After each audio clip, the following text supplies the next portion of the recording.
Chers concitoyens, hier à Conflans-Sainte-Honorine, nous avons franchi un nouveau cap dans l'ensauvagement barbare de notre pays. Depuis plusieurs heures, on nous dit que le terrorisme islamiste a de nouveau frappé la France. C'est inexact et j'ai décidé de dire les choses telles qu'elles sont. Par convenance et dans ce fameux souci d'apaisement que nous entretenons depuis des décennies, nous avons créé un vocabulaire spécifique et spécieux pour décrire le réel. Ainsi sont apparus les termes d'islamisme, de djihadisme, de terrorisme islamiste, afin de créer une sorte de rupture entre l'islam, les musulmans et ceux qui seraient des déviants. Je ne peux plus accepter cette hypocrisie sémantique.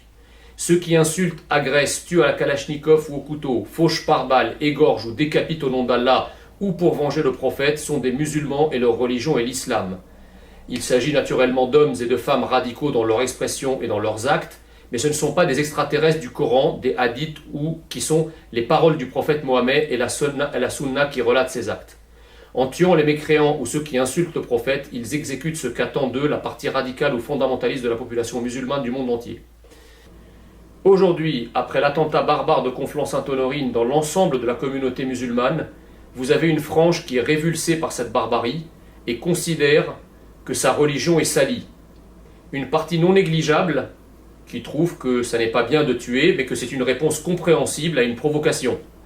Et puis, il y a ceux, très nombreux, qui approuvent, car au nom du Coran, il ne faut pas laisser vivants ceux qui attaquent, entre guillemets, l'islam et Mahomet. D'ailleurs, dans de nombreux pays d'islam, le blasphème est puni de mort, ce qui n'existe dans aucun pays chrétien, hindouiste, bouddhiste et bien sûr pas en Israël. En France, nous avons le copier-coller de ce spectre idéologique. Avec l'immigration musulmane de masse, accumulée depuis des années, nous avons constitué dans notre pays un réservoir d'extrémisme considérable. Mais malgré la multiplication des comportements communautaristes et des actes barbares qui sont quasi exclusivement le fait d'immigrés de confession musulmane, nos élites dirigeantes ne veulent pas se poser la question du bien fondé de la poursuite de flux migratoires venant de cette partie du monde qui alimente cet extrémisme. Chaque fois qu'une centaine de musulmans s'installent dans notre pays, 20, 30 ou plus ont une conception radicale de l'islam. Cela ne veut pas dire que tous sont prêts à prendre une arme, mais quelques-uns certainement. Aucune immigration autre que celle de confession musulmane ne nous a amené cette radicalité religieuse qui se traduit régulièrement par des actes de barbarie. Continuer à dissocier immigration et radicalité islamique qui va jusqu'à la barbarie se situe quelque part entre crime et suicide.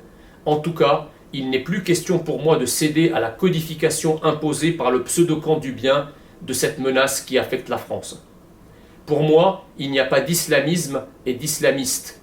Il y a un islam radical, des musulmans radicaux et des musulmans terroristes. Mettre les vrais mots sur les mots MAUX qui nous accablent, c'est le début de la solution pour sauver la France que nous aimons. Je vous remercie.